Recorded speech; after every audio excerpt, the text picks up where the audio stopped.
નમસ્કાર મિત્રો, આજે સીધું ને સટમાં આપણી સાથે જવાહરલાલ નહેરુ યુનિવર્સિટી JNU ના પ્રોફેસર રહેલા અને centre for social study Surat એના ડિરેક્ટર રહેલા સમાજશાસ્ત્રી, દુનિયાભરમાં જેમનું નામ છે, જે બહુ જ ઢળતી ઉંમરે પણ આપણે જે એમને કહીએ વેનિશિંગ સ્પેસીસમાં જેમને ગણી શકાય, એ સતત લખતા રહ્યા છે અને એમની વાત જરા નોખી આપણને સમજાય એવી અભ્યાસપૂર્ણ, તર્કપૂર્ણ હોય છે. EWSમાં પણ એ EWBમાં લખતા રહ્યા છે અને બીજા સંશોધન મેગેઝિનોમાં પણ, દુનિયાભરના મેગેઝિનોમાં એમના લેખો લખાતા રહ્યા છે, છપાતા રહ્યા છે. એમના પુસ્તકો પણ અધિકૃત ગણાય છે અને ખાસ કરીને એમનો અભ્યાસ આંદોલનો ઉપરનો રહ્યો છે. એ પછી ગુજરાતનું આંદોલન હોય, બિહારનું આંદોલન હોય, દેશના બીજા કોઈ આંદોલનો હોય, અને અત્યારે જેનજીનું જે જંતર મંતર આંદોલન આપણે કહી શકીએ એની પણ વાત એ સતત એના ઉપર પોતાની નજર રાખી રહ્યા છે. આવા પ્રોફેસર ઘનશ્યામભાઈ શાહ આપણી સાથે જોડાયા છે, એ આપણા માટે ગૌરવની વાત છે. ઘનશ્યામભાઈ, આપનું સીધું ને સટમાં સ્વાગત છે. ઘનશ્યામભાઈ, મારે આપની પાસેથી અમારા દર્શકોના લાભાર્થે સમજવાની કોશિશ કરવી છે કે તમે જે આંદોલનોનો અભ્યાસ કર્યો, એ આંદોલનો અને એની ફલશ્રુતિ, અને આ જે જંતર મંતર આંદોલન થયું, કોકરોચ જનતા પાર્ટીનું જે આંદોલન થયું, અને એની ફલશ્રુતિ, એને તમે કઈ રીતે બોલવો છો? ઘનશ્યામભાઈ, ફરી એકવાર આપનું સ્વાગત, અને આપ જરા વિગતે સમજાવો એવો અનુરોધ છે. પહેલી વાત આપણે પહેલાના આંદોલનની કહીએ. 1974માં જેને નવનિર્માણ આંદોલન કહેવામાં આવે છે, અને ત્યાર પછી સંપૂર્ણ ક્રાંતિ માટેનું આંદોલન એ જયપ્રકાશ નારાયણ, કારણ કે ગુજરાતનું આંદોલન અને બિહારનું આંદોલન એક સાથે સંકળાયેલા હતા. ગુજરાતના આંદોલન વખતે જેપી એમને આશીર્વાદ પર આપવા અહીંયા આવ્યા હતા. એ આંદોલન શરૂ થયું એનું સિમ્પલ કારણ હતું કે મોરબીમાં હોસ્ટેલમાં મેથ્સનું બિલ વધી ગયું હતું, અને ત્યાર પછી અમદાવાદમાં LD કોલેજમાં, અને એ એવો સમય હતો કે મોંઘવારી હતી, અછત હતી. તમારે ખાંડ લેવા માટે પણ રેશનિંગમાં જવું પડે, લાઈનમાં ઊભા રહેવું પડે, દૂધ માટે પણ આવવું પડે, કારણ કે આપણે ફ્રીડમ પછીની શરૂઆતના દાયકાઓ હતા. અને 70 પહેલાં આપણે બે મોટા યુદ્ધ જોયા, એક ચાઇના સાથેનું અને બીજું પાકિસ્તાન સાથેનું. જી.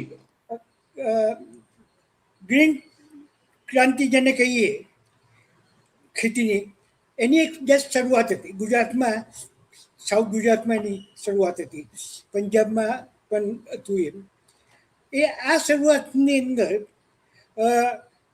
જ્યારે ખાવાની જે ચીજો મળે, રોજબરોજની ચીજો, તેલ, અનાજ, એની સ્કેસી અછત હતી, અને એનાથી બધા જ વર્ગો પીડાતા હતા, પણ મધ્યમ વર્ગ વધારે વોકલ હતો.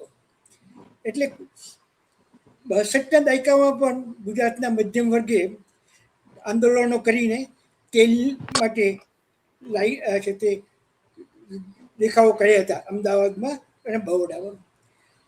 એ વાત 1970ના દાયકામાં થઈ. તે વખતે એવી એક અપેક્ષા ઊભી કરેલી મિસિસ ગાંધીએ, કારણ કે એમને કે લોકોને એવું હતું, અને ઘણા બધાને મેં ઇન્ટરવ્યૂ કર્યું, કહેતા હતા કે અમે ઇન્દિરા ગાંધી પાસે એવી અપેક્ષા રાખી હતી કે અમારું જીવન સરળ બનાવશે, ભાવોને કંટ્રોલ કરશે, પણ એ તો થયું જ નથી. અને એટલે એમનો ગુસ્સો મધ્યમ વર્ગનો વધી ગયો હતો. એ આ મોરબી અને LD કોલેજના મેથ્સ બિલમાં દેખાયો, કારણ કે મધ્યમ વર્ગના છોકરાઓ મોટા ભાગના હતા, જેમને પોસાતું હતું. એટલે મોરબીમાં છે તે તોફાન થયું હોસ્ટેલમાં, અને LD કોલેજમાં થયું. એટલે એની અસર અમદાવાદમાં પડી, અને અમદાવાદમાં છોકરાઓ બહાર નીકળી ગયા, પોલીસ સાથે અસામાન થઈને એવું થયું. આ એની શરૂઆત હતી. અને એ શરૂઆતમાં પાછળથી એમને ચીફ મિનિસ્ટરને મળવાનું આગ્રહ રાખ્યો, તો ચીફ મિનિસ્ટરે કહ્યું કે મને ટાઈમ નથી. અને કોંગ્રેસ પ્રમુખ બહરગામ હતા, અને છોકરાઓ શોધી કાઢ્યું કે ચીફ મિનિસ્ટર કોઈ ફિલ્મના પ્રીમિયર એમની પ્રાયોરિટી હતી, છોકરાઓને મળવાની નથી. આજે ઇન્ડિફરન્સ ટુ પીપલ એ થી છોકરાઓ વધારે ગુસ્સે છે. અને શરૂઆતના તોફાનો પછી છોકરાઓએ એ છાત્ર વાહિની, છાત્ર લાગણી સમિતિ, યુવક લાગણી સમિતિ એવું એક કર્યું. તમારી એક લાગણી છે, ફિયર. અને એમને એક મેમોરેન્ડમ આપ્યું. એમાં 8 ડિમાન્ડ કરી હતી. 8માં એક ડિમાન્ડ હતી પોલીસ સામે બ્રુટાલિટી ઓછી થાય. અને બીજી ડિમાન્ડ હતી જે આજે પણ આંદોલનમાં છે, એજ્યુકેશન મિનિસ્ટરનું રાજીનામું. બાકી 6 ડિમાન્ડો બિલો ઓછા કરવાની, એક્ઝામિનેશન ફી ઓછી કરવાની, માર્કશીટની ફી લેવાતી વખતે તે ઓછી કરવાની, ટર્મ ફી ઓછી કરવાની, એ યુનિવર્સિટીને લગતી જે કંઈ પ્રોબ્લેમ્સ હતા એની ડિમાન્ડ હતી. આ ચાલતું હતું. અને તે વખતે આપણા અમદાવાદમાંથી ચૂંટાયેલા પુરુષોત્તમ માવલંકર ઇન્ડિપેન્ડન્ટ કેન્ડિડેટ તરીકે આવેલા હતા. એમને સપોર્ટ કર્યો આ છોકરાઓને. અને એક કમિટી થઈ નવી, પેલી લાગણી કમિટી વિખેરી નાખી અને નવી કમિટી થઈ અમદાવાદ મૂકી, એ નવનિર્માણ યુવક કમિટી. અને એમાં બધા વિદ્યાર્થીઓ ફક્ત માવલંકરના સ્ટુડન્ટ. અને એ લોકોએ માવલંકરને ઇન્વાઇટી તરીકે બોલાવેલા. પણ 4 દિવસમાં માવલંકરે રાજીનામું આપી દીધું, કારણ કે છોકરાઓ એમનું કોઈ સાંભળત જ નહોતા. એક મિટિંગ નતા કરતા. એટલે માવલંકરને થયું કે આ કમિટીનો કોઈ અર્થ નથી, છોકરાઓ પોતાનું જાળવું જ કર્યા કરે છે. એટલે એમણે એ કહ્યું. આ પછી એક દરમિયાન મોરબીમાં અહીંયા અખિલ ભારતીય વિદ્યાર્થી પરિષદ એક્ટિવ હતી. એમને આનો એક લીડ લીધો અને ભાવ વધારાને બદલે ભ્રષ્ટાચાર ચિમન પટેલ જવા જોઈએ. એક તરફના છોકરાઓ એવું કહેતા હતા કે આ વેપારીઓની સામે પગલાં લો, લેવી ખેડૂતો પાસેથી લો અને લેવીનો અનાજ છોકરાઓ લોકોને આપો. જ્યારે બીજી બાજુએ એવીએપીની ડિમાન્ડ હતી કે આ ભ્રષ્ટાચાર છે એ જવો જોઈએ, ચિમન પટેલ જવા જોઈએ. એમાં ગુજરાત યુનિવર્સિટીના ટીચર્સ પણ જોડાયા હતા, કારણ કે એમને ચિમનભાઈ સાથે યુનિવર્સિટી પોલિટિક્સનો પ્રોબ્લેમ હતો, કે ચિમનભાઈ પણ યુનિવર્સિટીમાં એક્ટિવ હતા. એટલે એ teachers against Chimanbhai for their reasons આ બંને એમાં જોડાયા. અને એમને એમ રાખ્યો કે ચિમનભાઈને જવું જોઈએ. એટલે ભ્રષ્ટાચાર એટલે ભાવ વધારાથી આખો વળાંક લીધો ચિમનભાઈને હટાવવાનો. અને ચિમનભાઈને હટાવવા પછી ભ્રષ્ટાચાર હટાવવાનો.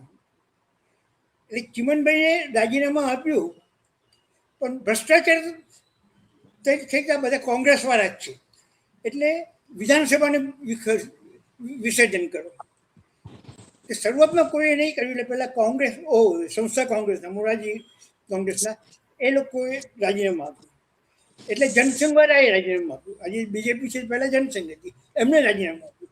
એટલે છોકરાઓ વધારે ખુશ થયા અને બધા એમએલએસને ફોર્સ કર્યો. ઇનફેક્ટ આદિવાસી એમએલએસને તો દબાણ કર્યું. એનપીએસએ બળજબરીથી એમના રાજીનામા લીધા.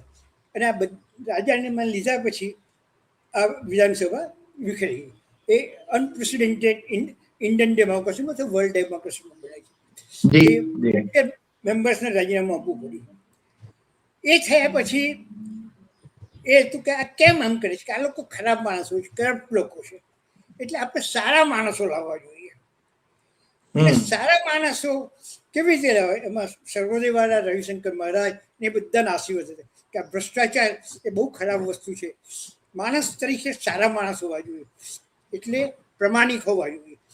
એની આગળની ડેફિનેશન સારા માણસના વ્યાખ્યાની નથી. એટલે આ થયા પછી સારા માણસોને ચૂંટવાનું થયું ત્યારે એક કમિટી થઈ. ટૂંકમાં હું કહું, એ કમિટીની અંદર છોકરાઓને નહીં લેવામાં આવે. મોરારજીભાઈ દેસાઈએ પોતાના માણસોને સારા માણસો ગણીને મોટા ભાગનાને એમની ટિકિટ આપી. જનસંઘે પોતાના ડિમાન્ડ કરીને એમના માણસોને ટિકિટ આપી. અને 6 કે 7 ઇન્ડિપેન્ડન્ટ ને મળ્યા, જેને જેને સરોજી મંડળને એ લોકો સપોર્ટ કરતા હતા. એટલે આ લોકો પછી ચૂંટણી થઈ, અને ચૂંટણી થયા પછી કોંગ્રેસ સત્તા ઉપર આવી, પણ એને કમ્પ્લીટ મેજોરિટી ન મળી. કોંગ્રેસ અને જનસંઘ એ બંનેને કમ્બાઈન કમ્પ્લીટ મેજોરિટી નહીં મળી, કારણ કે ઇન્દિરા કોંગ્રેસ તે વખતે હતી, એ ઇન્દિરા કોંગ્રેસ કોમ્પિટિંગ હતી. એટલે કોંગ્રેસ અને જનસંઘે ભેગા થઈને તે વખતે ચિમન પટેલ કોંગ્રેસમાંથી નીકળી ગયા અને કિમલોક કર્યો. અને એમને એક નવી પાર્ટી લોકદળ બનાવ્યું. કિમલોક કોંગ્રેસ અને જનસંઘે ચિમનભાઈ પટેલ કે જે ભ્રષ્ટ હતા, ભ્રષ્ટ સિમ્બોલ હતા, એમની સપોર્ટ સરકાર બનાવી. આવું કંઈક બિહારમાં બન્યું. સમસ્તીપુરમાં એમાં વિદ્યાર્થીઓ ભાવ વધારા સામે આંદોલન કરતા હતા, કેમ કે ભાવ વધારો ગુજરાતમાં નહોતો, આખા દેશમાં હતો, અને ત્યાં પણ બેકારી હતી, અને છોકરાઓ વધારે મિલિટન્ટ હતા. એ ભાવ વધારામાંથી આખી ટર્ન એ ભ્રષ્ટાચાર પર થઈ ગયો. જેપીએ એનું આંદોલન લીધું, અને જેપીએ પહેલા જ ફેઝની અંદર આ ભ્રષ્ટાચારની જનેતા એ ઇન્દિરા ગાંધી છે, એ કરપ્ટ છે, અને એમને કહી દેવું જોઈએ. એટલે ઇન્દિરા ગાંધીનું ની સામેનો આખી ચળવળ થઈ, અને એ ચળવળમાં ડોમિનન્ટ રોલ એ જનસંઘનો એબીવીપીનો રહ્યો હતો. છેલ્લે તબક્કામાં જેપીને લાગ્યું કે આ આરએસએસ એને હાઈજેક કરી રહ્યું છે, એટલે રાષ્ટ્રીય સેવા દરવાળાને કહ્યું કે તમે મોટા આવો. તો એ લોકો જોડાય ત્યાર પહેલા તો આ લોકોનો કમ્પ્લીટ કંટ્રોલ હતો. અને પછી ઇન્દિરા ગાંધીએ પેલા કોર્ટનો કેસ થયો ને રાજીનામું આપવું પડ્યું, અને પછી નવી સરકાર થઈ. અને નવી સરકાર થઈ એટલે ગાંધીજીના શપથ લીધા, જયપ્રકાશના આશીર્વાદ લીધા, અને અમે ઓનેસ્ટ લોકોના કલ્યાણ માટેનું કરીશું, અને રાજઘાટ પડીને શપથ લીધા. અને આ સરકાર આપણે બધા જાણીએ છીએ કે 4 વર્ષ પણ ટકાવી નહીં શકી. એટલે ભ્રષ્ટાચાર પણ એ રહ્યો, મોંઘવારી પણ એ રહી. પણ એમાં મહત્વનું એ બન્યું જે ગુજરાતમાં બન્યું હતું, અને ગુજરાતમાં પાછળથી વધારે બન્યું, એ કે જનસંઘે આ જનતા પાર્ટી જે બની, પાછળથી જે જનતા પાર્ટી બની અથવા જનતા મોરચો બન્યો, એમાં પોતાનું પ્રભુત્વ કરી દીધું. અને આપણા મોરારજીભાઈ દેસાઈ, એ મોરારજી દેસાઈ એમની નજીક હતા. એટલે તે વખતે એજ્યુકેશન પોલિસી જનસંઘની હતી, એને મોરારજીભાઈએ ટેકો આપ્યો હતો. સમાજવાદી જે આની સાથે હતા, સમાજવાદીઓ એનો વિરોધ કર્યો હતો. આ બંનેનો વિરોધ જનતા પાર્ટીમાં વિખૂટું થયું.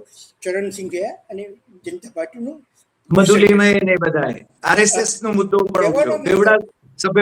એ છે કે તે વખતે પોલિટિકલ ઇન્ટરેસ્ટ એ પોતાના એજન્ડા માટે આખી આંદોલનોને પોતાનો વળાંક આપી લીધો, કંટ્રોલ કરી લીધો, અને પાવર માટે, બીજા કોઈ અર્થ માટે નહોતો. અને વિદ્યાર્થીઓ એના આશા બન્યા. પણ આ બધી વસ્તુઓ મોરાલિટી કરવી, સારા માણસ કેવી રીતે લાવવા જોઈએ, એ બધી વસ્તુ. હવે આપણે આજની ઉપર આવીએ. આજે પણ સ્કેર્સિટી છે, ઇન્ફ્લેશન છે, પણ અછત નથી. વસ્તુઓ અવેલેબલ છે. આજે ખાંડનું કે તેલનું રેશનિંગ નથી. વધારે ભાવ માર્કેટમાં આપો એટલે મળી રહે. તે વખતનો જે મિડલ ક્લાસ હતો એ નાનો હતો. અત્યારનો જે મિડલ ક્લાસ છે લગભગ દેશના 35% પોપ્યુલેશનનો છે. અને લોઅર મિડલ ક્લાસ કરીએ તો એની સંખ્યા વધી જાય છે. આજે એક બાઇંગ કેપેસિટી વધેલી છે, એટલે મોંઘવારી નથી થતી. પણ આજે છોકરાઓની અસર જે અનુભવ્યું તે નીટમાંથી અનુભવ્યું. આ નીટની એક્ઝામિનેશન એ સેન્ટ્રલાઇઝ એક્ઝામિનેશન ટેકનિકલ કોર્સિસ માટે ખાસ કરીને મેડિકલ એના માટે. તો એ જે ટેકનિકલ મશીન હતી એ પહેલાં દરેક સ્ટેટ પોતાનું લેતું હતું અને પોતાની કોલેજોને આપતું હતું. અને જેને પછી ઓલ ઇન્ડિયામાં જોવું તો એની કોમ્પિટિશન થતી હતી અને એ કરવું હતું. આ ગવર્મેન્ટે એનું જે આઈડિયોલોજીકલ છે સેન્ટ્રલાઇઝ કરવાનું, તો બધું જ દેશમાં એક પાર્ટી અને અમુક માણસો જ કંટ્રોલ કરે, એટલે બધી વસ્તુઓને સેન્ટ્રલાઇઝ કરી. અને આમાં પણ આ સેન્ટ્રલાઇઝ કર્યું. જી આ નેટમાં સેન્ટ્રલાઇઝ કરવાથી જે રાજ્યોમાં જે કે ભાઈ તમારું એક્ઝામિનેશન આપવાનું સેન્ટર હોય તે નજીક હોય, હવે દૂર થવા માંડ્યું. ખર્ચો વધી ગયો, આખી મેથડ વધી ગઈ. પછી બધી યુનિવર્સિટી માટેનું ક્યુટ કોમન યુનિવર્સિટી એ ટેસ્ટ થયા. આ બધા ટેસ્ટ આમ જોવા જઈએ તો યુનિવર્સિટીનો ટેસ્ટ એ કમ્પલસરી નથી, પણ આ સરકારના બધા વાઇસ ચાન્સલરો એમને નિમેલા એટલે બધા સ્વીકારી લે કે આપણે આ ઓલ ઇન્ડિયાનું કરવું જોઈએ.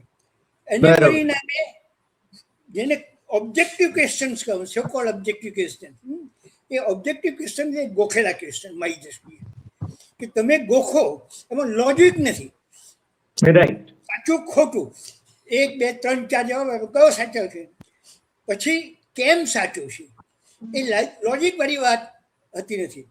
એટલે જે પ્રમાણમાં ઇન્ટેલિજન્ટ છોકરાઓ હતા કે જે લોજિક ને સમજતા હતા એ છોકરાઓને વધારે ગુંગરામણ થવા માંડી. આ નેટને લીધે પરીક્ષાની પદ્ધતિઓ બદલાઈ ગઈ.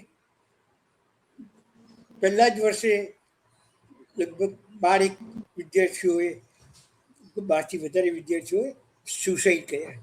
અને સુસાઇડનો રેટ દિવસે દિવસે વધતો ગયો.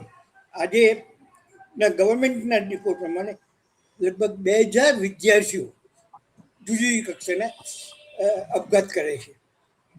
એટલે આ જે સેન્ટ્રલાઇઝ વસ્તુઓ છે એ સેન્ટ્રલાઇઝ વસ્તુઓને લીધે આ બન્યું. અને એટલા માટે આ આંદોલનનું નીટ અંગેનું એ હતું. પણ નીટના વિદ્યાર્થીઓ પહેલાં 11 લાખ હતા, અત્યારે 22 લાખ થાય, એટલે વધ્યા. પણ આ બધા જે વિદ્યાર્થીઓ છે એ નીટની પરીક્ષાને લીક થયું એનાથી અફેક્ટ થયેલા નહોતા, જે જંતર મંતર પર આવેલા હતા એ હતા, પણ એ 1% હતા. બાકીના હતા એ આ એજ્યુકેશન સિસ્ટમને સામેના હતા. કારણ કે ઘણા બધા કોર્સિસ મોટાભાગે આજે જે યુનિવર્સિટીઝ છે એ 2000 કરતાં વધી ગઈ છે, કોલેજોની સંખ્યા વધી ગઈ છે. એ પ્રાઇવેટ કોલેજીસ છે, પ્રાઇવેટ યુનિવર્સિટીઝ છે, એટલે ફી વધારે છે. અને દરેક યુનિવર્સિટીમાં ઇન્ક્લુડિંગ ધ ગવર્મેન્ટ યુનિવર્સિટીમાં આઈઆઈટીમાં પણ સ્ટાફ ઓછો છે. પછી એક નવો કોર્સ દાખલ કર્યો, એ આમ કહેવાય કમ્પલસરી નહીં પણ કમ્પલસરી કર્યો. એ ભારતીય જ્ઞાન IKS ઇન્ડિયન નોલેજ સિસ્ટમનો. એટલે એ નોલેજ સિસ્ટમના અત્યારે એ વાત નહીં કરી કે ઇન્ડિયન નોલેજ સિસ્ટમનો કોર્સ જરૂરી છે કે નહીં. હું થિયોરિટિકલ માનું કંઈ જરૂરી છે, પણ થિયોરિટિકલ માનું. તેને ઇમ્પ્લિમેન્ટ કરવા માટે તમારે માણસો જોઈએ, એક્સપર્ટ જોઈએ, એમાંના લોજિકલી કરતાં કન્વિન્સ કરવા જોઈએ. એ આજની એક પણ યુનિવર્સિટીમાં એ સ્ટાફ છે નહીં. આજની મોટાભાગની યુનિવર્સિટી અને કોલેજમાં વર્કરૂમનો સવાલ છે, પણ સરકારે કહ્યું છે એટલે આઈકેએસ કરવું જોઈએ. સરકાર કે મેં આઈકેએસ કમ્પલસરી નથી, પણ કોલેજીસનો જે એક્રેડિટેશન માટેની કમિટી આવે છે, એ એક્રેડિટેશન કમિટી આગ્રહ કરે છે. મને ખબર છે કે એક કોલેજમાં એ કહેતા હતા કે અમારી નથી, પણ અમે ઇન્ડોલોજી બનાવીએ છીએ, જૈનિઝમ બનાવીએ છીએ, આવું જ કરીએ as a part of this. કે નહીં ભાઈ કે તે વેદ કેમ નથી બનાવતા? એટલે એક્રેડિટેશન કમિટીના મેમ્બરે એ કોલેજના સ્ટાફને, એટલે વાઇસ ચાન્સલરશીપના સ્ટાફને 10 મિનિટ સુધી સંસ્કૃતમાં ભાષણ આપ્યું. એટલે એક જે ફેનેટિસિઝમ છે, રાઈટ, વસ્તુ સારી કે ખરાબ નથી, એ ફેનેટિસિઝમ છે. એ ફેનેટિઝમ એ છોકરાઓને કે ભાઈ છોકરાઓ કરે છે, એમને સમજ નથી પડતી, એને જરૂરી નથી. દરેક છોકરાને એની જરૂરિયાત ન લાગતી હોય. બીજું એવું થયું કે આ કરવા માટે જે આરએસએસના ને એમના માણસોએ જે ચોપડીઓ લખી, એ મીડિયોકર લોકોએ લખી. રાઈટ, કે જે કમાવા માટે એમને પૈસા મળ્યા અને 3 મહિનાની અંદર ચોપડી થઈ જાય, કૌટિલ્ય ઉપર થઈ જાય, વેદ ઉપર થઈ જાય, વગેરે વગેરે. અને મને ઘણી બધી ચોપડીઓ જોઈ છે, પણ ફેક્ચ્યુઅલી ઇનકરેક્ટ હોય, લોજિકલી ઇનકરેક્ટ હોય. પણ ઇન્ડિયન નોલેજના નામે આ થયું. એટલે છેલ્લા 10 વર્ષમાં, અને ખાસ કરીને 17 પછી, છોકરાઓને લોજિક ડેવલપ કરવાને બદલે વાય કેમ આ છે, કેમ નથી, આ છે એ સાચું છે. કે ભાઈ પ્રાચીન કાળની અંદર અમારી ત્યાં પણ સર્જરી હતી અને ગણપતિ થયા, એ વાત સાચી છે. પણ કેમ હતી, કેવી સર્જરી હતી? અમારે ત્યાં વિમાનો ઉડતા હતા, તો કઈ ટેકનોલોજી હતી, કે હતી કે નહીં હતી? એ તર્ક છે. એ તર્કને બદલે અમારે ત્યાં ભવ્યતા હતી. ને આપણે જોયું કે રામદેવ કેટલું બધું કમાઈ ગયા આયુર્વેદની અંદર. પર્સનલી હું આયુર્વેદનો વિરોધી નથી, પણ જે રીતે આયુર્વેદને સપોર્ટ મળ્યો અને કોવિડ વખતે જેને માન અને ફ્રીડમ મળી, એનાથી વિજ્ઞાનીઓ, જે વૈજ્ઞાનિકોના ઘણા વૈજ્ઞાનિકો સરકારની તરફેણમાં હતા, એ લોકો પણ એમની સામે થયા હતા. એટલે જ્ઞાન એ કોઈ કંઠુતી થવાને બદલે એ વિશાળ હોવું જોઈએ. અને આજના યુગમાં જ્યારે સાયન્સ છે, એ સાયન્સના યુગની અંદર એ વય એમ મહત્વનું છે. કેમ? સાયન્સનો અને સોશિયલ સાયન્સનો પણ એક સિદ્ધાંત છે કે possibility is a test of science. Possibility ખોટું પડવું કે હું આજની મારી આ થિયરી છે એ ખોટી પણ હોઈ શકે છે.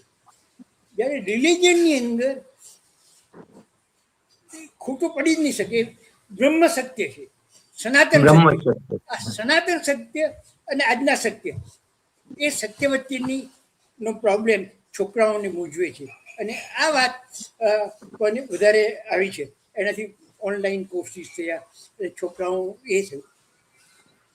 એટલે દીપક ક્યાંક અમેરિકામાં બેઠો હતો અને એક એને મેસેજ કર્યો, અને આટલા બધા લોકો એને ફોલો કરતા થયા. એ લીક સાથે સાથે જ્યાં અજંપો છે વિદ્યાર્થીઓનો, અને આ અજંપાની સાથે અનએમ્પ્લોયમેન્ટ. કારણ કે આ જેવો જે બનેલો વર્ગ છે, ખાસ કરીને ગ્રેજ્યુએટ ને પોસ્ટ ગ્રેજ્યુએટ, એમાં અનએમ્પ્લોયમેન્ટ વધારે છે. બીજી વસ્તુ કે જે એમ્પ્લોયમેન્ટ છે ફોર્મલ સેક્ટરનો છે, જેમાં બીજા લાભો મળતા હોય, ગ્રેજ્યુટી મળતી હોય, પ્રોવિડન્ટ ફંડ મળતું હોય, પેન્શન મળતું હોય, અને દરેકની એ ઈચ્છા હોય કે સિક્યોરિટી, દરેક માણસને સિક્યોર થયું હોય છે. એ ગમે તે હોય તો, એક પ્રાણીને પણ સિક્યોરિટી જોઈએ, આપણે બધાને પણ સિક્યોરિટી. એ સિક્યોરિટી આપવાને બદલે એ ઓછું થયું. એટલે સરકારી નોકરીઓમાં પણ કોન્ટ્રાક્ટ આપણે થોડોક વખત માટે રાખી અને કરી મૂકે, કોન્ટ્રાક્ટને આઉટસોર્સિંગ ચાલુ થયું. આઉટસોર્સિંગ એટલે એ જે અજંપો છે, અને ઇન્ફોર્મલ સેક્ટર વધી ગયું. એટલે ઇન્ફોર્મલ સેક્ટરમાં ધારે ત્યારે તમને કરી શકે, સેલ્ફ એમ્પ્લોયમેન્ટ કરી શકે. એટલે તમે ગ્રેજ્યુએટ થયા હો પણ તમે ભજીયા બનાવી શકો તો સારું કહેવાય.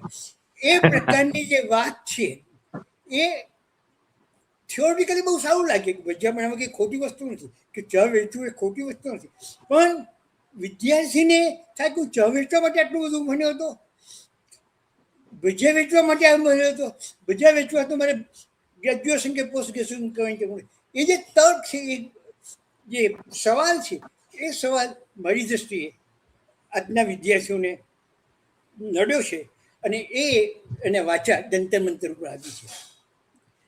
પણ અનલાઇક અધર્સ, છેલ્લી વાત કરીએ પછી પૂરું કરું, અનલાઇક અર્લિયર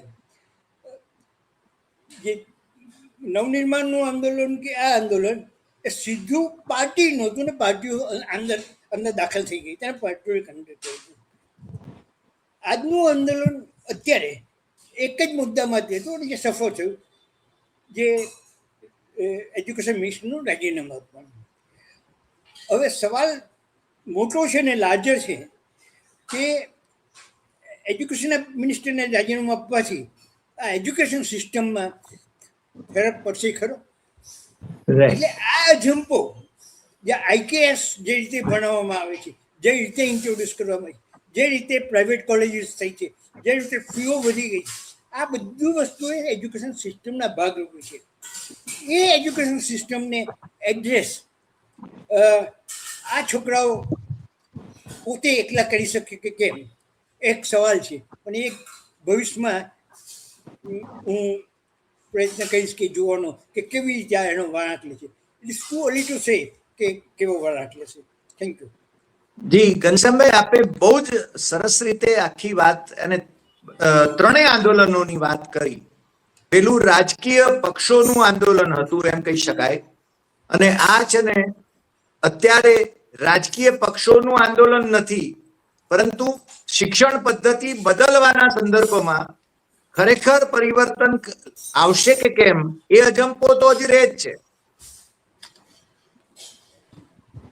ખરું કે નહીં? કે સમજ નહીં પડી. શિક્ષણ પદ્ધતિમાં પરિવર્તન લાવવાનું એ એજન્ડા તો હજુ પૂરો થવાનો બાકી જ છે, અને એ ક્યારે પૂરો થશે એની આપણને અપેક્ષા છે. હવે હું થોડો પેસિમિસ્ટિક છું. પેસિમિસ્ટિક એટલા માટે છું કે આ સરકારે કેન્દ્રીય પાવર કેન્સલ કરે છે. આ સરકારનો એજન્ડા, ખાસ કરીને એજ્યુકેશન એજન્ડા, બીજા ખાસ કરીને એજ્યુકેશન એજન્ડા જે લોકો જે કંટ્રોલ કરે છે, RSS વાળા, એ એમનું દૃષ્ટિ એ છે. એટલે એમના જ મિનિસ્ટરો, એજ્યુકેશન મિનિસ્ટરો એમના જ મિનિસ્ટરો હોય, એમના જ વાઇસ ચાન્સલરો હોય. હવે એ બધાને દૂર કરવાનું કામ આ સરકાર તો કરશે જ નહીં, આ સરકારે સ્વીકારશે જ નહીં. અને આઈ વુડ બી થેન્કફુલ ને હેડ્સ ઓફ આ સરકાર સ્વીકારે કે અમારી એજ્યુકેશન પોલિસીમાં પ્રોબ્લેમ છે. આ સરકાર સ્વીકારશે નહીં, કારણ કે એની પાયાની વસ્તુ છે.